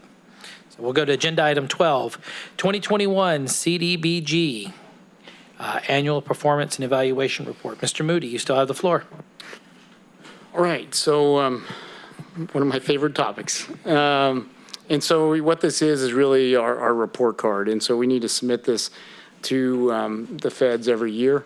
And it's really just a performance evaluation of where we're at with the funding allocation from the previous year. And so I'll dive into it. We put out notices per requirements through the newspaper, on our website, really to find out if there's any comments regarding how the funds were administered, to see if there was any sort of issues on how we administered it. So again, it's an annual report required of jurisdictions that receive CDBG funds. The keeper tracks the city's progress in utilizing these funds, and it's a report card on where we're at with the funding. And one of the biggest issues is really if you don't spend the money timely, then you start running into some issues. And so we're really looking at the percentage of money that we carry over from year to year and how fast we get it off the books, and that way it doesn't jeopardize future funding allocation routes. And so the 2021 funding allocations, we had program administration 15%, Sutter Homeless Consortium at $54,000, the Yuba City PD with the homeless services, and Troy Koski's help is $41,000, Habitat for Humanity housing preservation with $30,000, Freed $25,000, City of Yuba City, our owner-occupied program, where we put more money in there based on a request to help bolster that program last year to try to put more funds in there. And then you have the ADA Sidewalks project with Public Works that's internal. And so I'll come back to the slide, but the future slides kind of walk through it. Approximately 17.5, let me do it this way so everybody can see.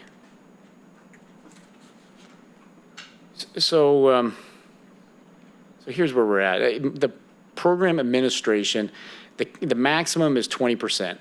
This really pays for our staff time to administer it.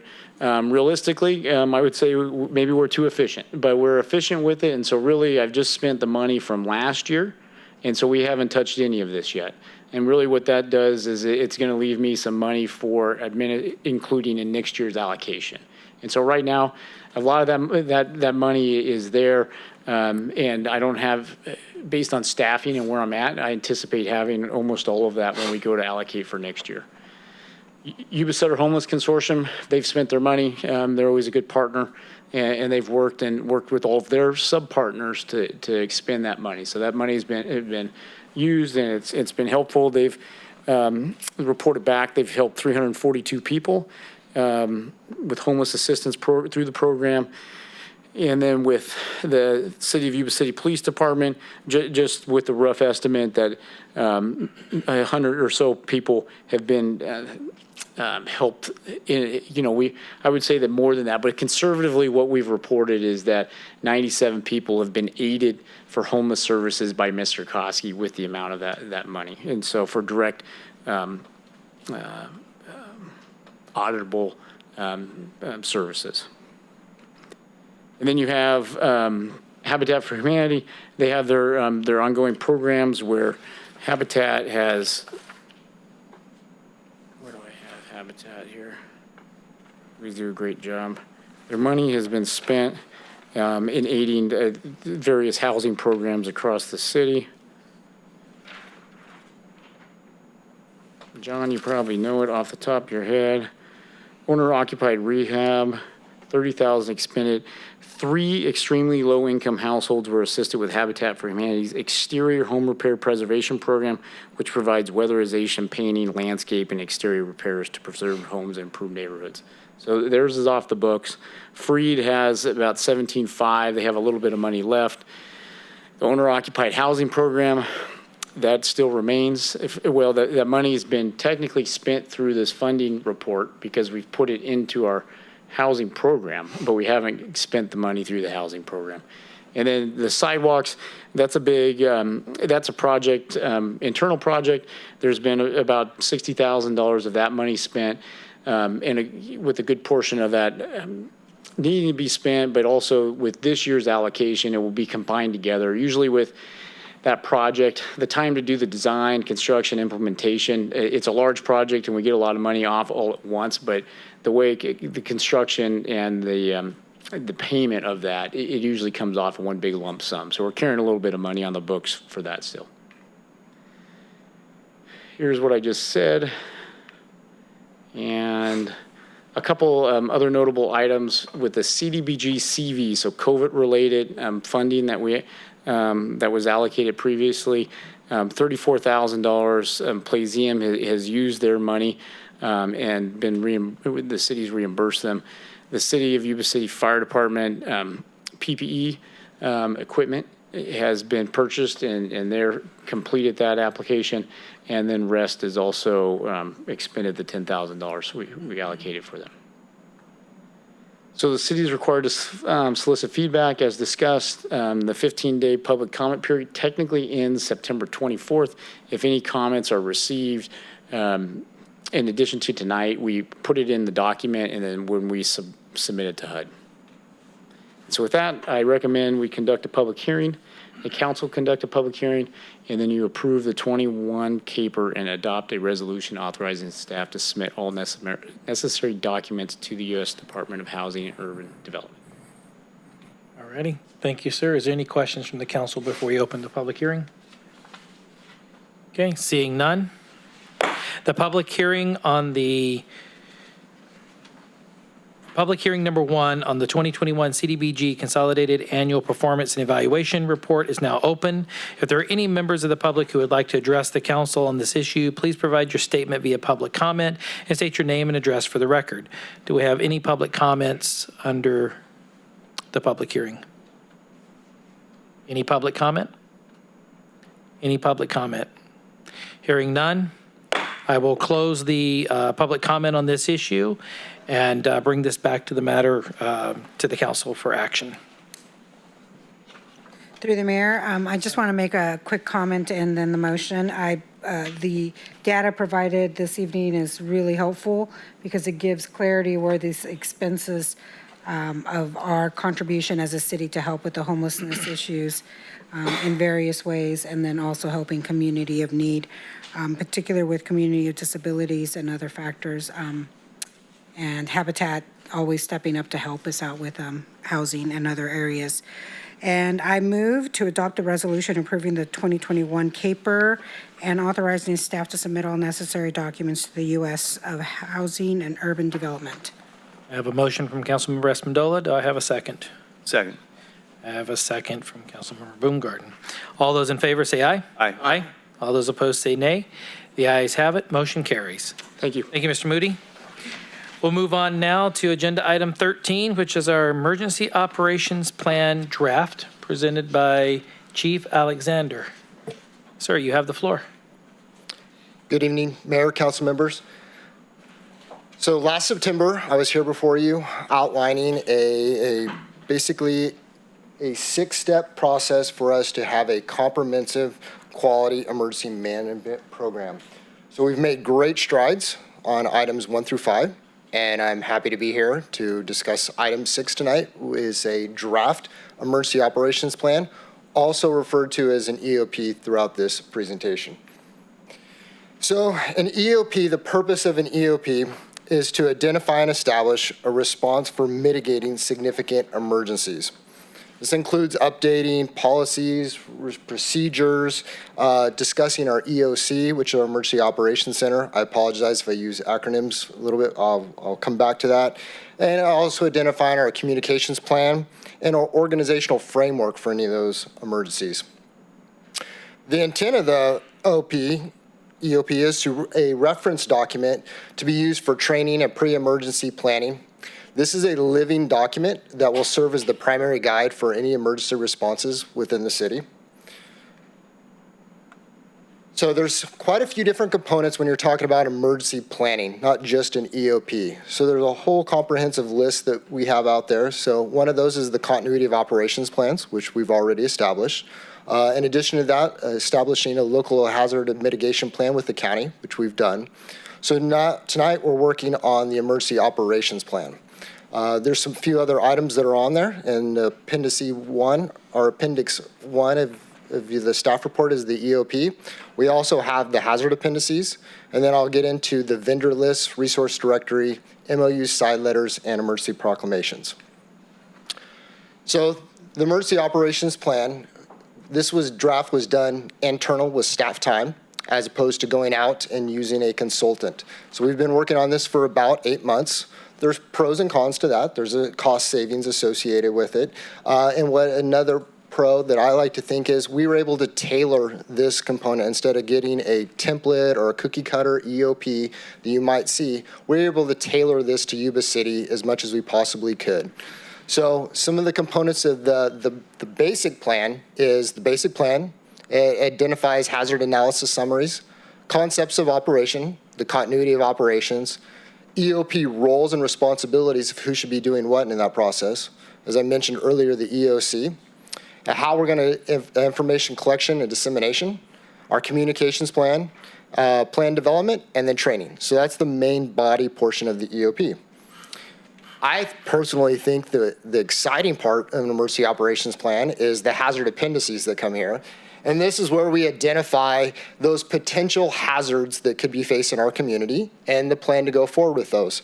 So we've identified at least 13 major appendices portions of this, everything from disaster declarations to flooding, dam failure, wildfire, earthquakes, volcano, hazardous materials, those natural occurring biological threats that we have out there, extreme weather, terrorism, civil disobedience, water and wastewater disruption, and access and functional needs situations.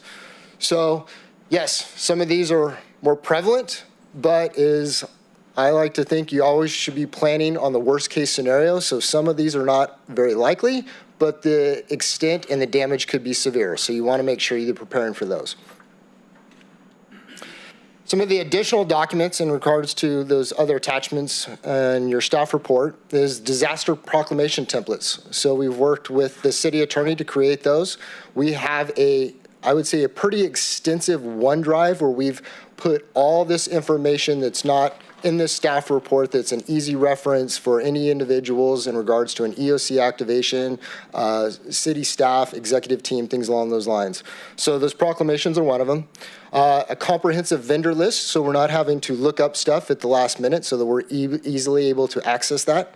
Same thing with resource directory. When you want to know who, what department and what location, we're able to access that quickly. And we're talking expanding, not city. We're talking bigger picture aspect. We are still working on land use agreements with for MOUs with other cities so that we can utilize EOCs in different sites in case this area has to be evacuated. Can't really set up an EOC in a mandatory evacuation area. And then equipment and food side letters so that we have those plans in place and we have somewhat of an agreement to be able to get equipment in addition to our normal going through the master mutual aid process. So the next steps, this is a draft. We will come back after as much input as we possibly can get to make changes because I'm honest in regards to, I'm not naive that there's probably some changes and some benefits that individuals can provide that will help expand this. So we'll bring back a final after those changes have been made in regards to a resolution, maybe sometime in November. We're going to continue to work on those signed MOUs. In addition, one of the things that I've addressed is part of the main body is to always have a backup plan. I'm a plan A, plan B, plan C type of individual. And the reality is I want to try to bring some type of ordinance because in a disaster declaration, city manager can issue that declaration, but eventually council needs to ratify that. And if we have some type of emergency where we don't have enough individuals to ratify a declaration, we want to be able to come up with a plan B for that. And so we'll be bringing an ordinance later this year for that. And then the continuous updating and testing of the system as we go through. Are there any questions? Any questions from the council? Any comments from the council? Chief, I just want to say thank you. I know what you guys have embarked on has been, it's like moving a mountain. And a lot of great work's gone into it. You gave me my draft yesterday. Looking forward to going back through it. And just kudos. Great work so far. And thank you for taking this task on. Thank you. Is there any comments or questions, or should I say comments from the public? Any comments from the public? All right, hearing none and no further comments from the council, we'll receive our draft and look forward to the next steps. Mayor, yeah, if I may, just for one moment. Chief Alexander, this is a draft, so if people want to submit comments, what's the deadline to submit comments, please? By the end of October, because I'd like to try to bring this back in November as a final. So at the end of October, and the best way to do that is to email me directly. All right. Mr. Chaffin. Thank you, Mr. Mayor. If I could just briefly go back in time to the beginning of 2020. We represent a lot of cities, and there was a lot of panic in a lot of these jurisdictions that just didn't know what to do at that time. And they didn't have a background in the emergency preparedness. They had not made any plans. They were not ready. They were caught flat-footed. Some of them couldn't even get certain personnel to show up because they were so frightened they were just locking themselves away. But there was one city that wasn't happening in our jurisdictions. And in fact, the attitude that they had in this particular city was, we've got this, we can do it. We were doing it from the top down, and we're going to deal with this like we will any other emergency, and we're going to move forward, and we're going to make sure that the water's staying on, the sewer's staying on, police services are there, and fire services are there, and we have a plan for moving forward. And that city was Yuba City. And out of all the cities that we've represented, this city by far was the gold standard. And it was because of the personnel involved, it was because of leadership involved, and it was because they were planning. And they shared their plans with other cities. Chief Alexander, for example, shared a lot of the plans that he had drafted up so they could be used by other cities because they had no plan and they had no idea what they were doing. And I just wanted to give a shout out to everyone, including the city manager at the time, which just happened to be Diana Langley, on the way down to the chiefs and everyone else who was there, even including the people down at the wastewater treatment plants and the water, making sure our water on and everything. The way that this city responded was definitely the gold standard. And by the way, provided stability in places that you would not even imagine it being providing stability. So I just wanted to briefly talk to you about that because this EOP is an amazing thing. It's very rare that cities go through the effort of actually going through the exercise of doing things right. And this particular EOP was a real effort by the chief and both chiefs, I should say, to get things right for the city. And I very rarely talk about policy issues, but I just wanted to give a shout out to your team here because it was simply amazing what they did. Thank you. Thank you, Mr. Chaffin, and I think we can sum it up in 2 words to the team that we have, rock stars, because they are. And so thank you. And I think that's the sentiment out of all 5 of us up here. So, all right, anything else before I move on? All right, then we will move on to agenda item 14, which is future agenda items. Is there anything the council wants to bring up at a future meeting? Okay. Okay, moving forward, we will go to reports and communications, and we'll start with the city manager's report. So I just want to say while John Nicoletti's here in the office, in the council chambers, been very appreciative of the meetings that we've been having with Habitat for Humanity on various opportunities for affordable housing projects within Yuba City, and it's exciting some of the projects that we're talking about. So I just want to thank Habitat, John, for the efforts there. We appreciate the ongoing conversations. And then also this last weekend, Blue Zones project had their kickoff, and it was a weekend full of events, and thank you to the Boyers for being there to represent the city. But it was a really good, I attended the kickoff on Saturday, and the keynote speaker was very good, just talking about how Blue Zones came together. And, it's exciting to see because this is a multi-year plan for the Yuba City community, and it's going to have measurable goals and metrics put in place. And so it's exciting to see the opportunities that could and the impact that could have on our community in terms of the health of the community. So I encourage you all to, in the community, to get involved. And then on October 12th at 6 p.m. at the Tea Garden House, we are going to have a homeless liaison officer meet and greet that will not only include our officer Troy Koski, but also Deputy Andre Lacan from the Sutter County Sheriff. And so we're hoping that the public, the business community will attend and meet our homeless liaison officers, and we'll talk about some resources that the city will have available to businesses. So thank you. All right, bring it back to council reports. Councilmember Espandola. Thank you, Mayor. I have a nice surprise. I have nothing to report. I've been busy with other things, and give the floor up to all of you gentlemen. Thank you. All right, Councilmember Harris. Well, I'm not much different. I was on vacation for a good portion of the last 2 weeks, and however, I did have the opportunity to attend the League of California Cities Conference down in Long Beach. As always, had some good takeaways from there, met some good people, continued relationships and the networking opportunities that environment provides, and definitely was worth the time. And of course, with 2 of my fellow colleagues, attended Mr. D'Arbain's funeral services, which was very impressive. I learned a lot more about the man that I'd never heard before. And it's definitely a loss to the community for his passing. However, he gave us 90-plus good years of his efforts. So that's about it for me. Thank you. All right, Councilmember Baumgarten. All right, thank you, Mayor.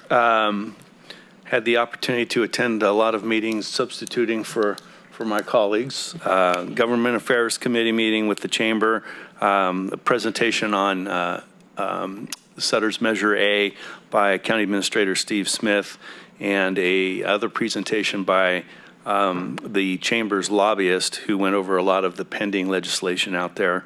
I'm sure there's a minutes there if you want to get into it. It'll be a lengthy report on that.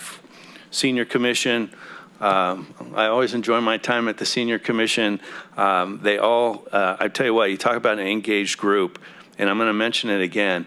Our Senior Center is serving, and John, correct me if I'm wrong, Butte, Colusa, Yuba, Sutter. I think we get some folks out of Nevada County occasionally. I mean, it is the only senior center in this bi-county region, and they are busy, and they are providing really good programs, and it's good that we had the opportunity to recognize their good work tonight. Thank you, sir.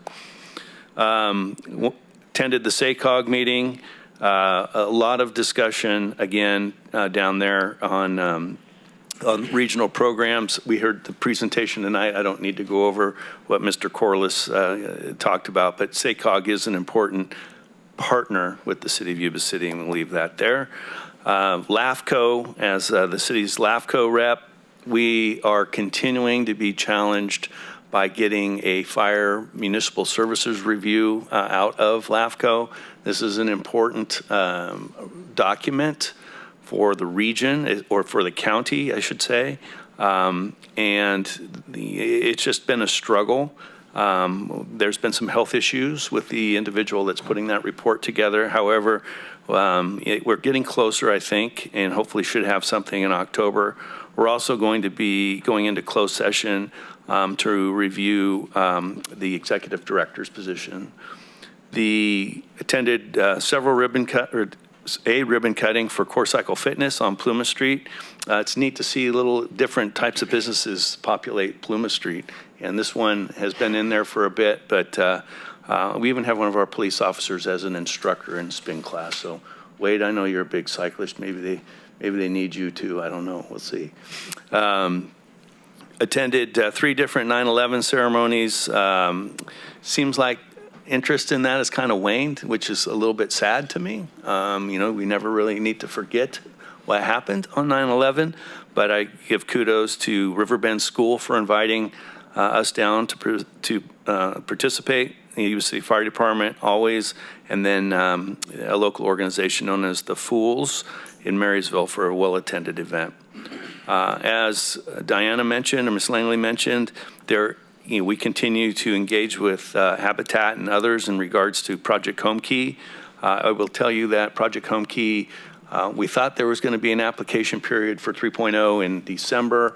Then it was January. Now it looks like it's March, April. However, there's some exciting things going on with this, and as those begin to formulate, obviously we'll be sharing that. I think that's it. Yeah, that's it. Thanks.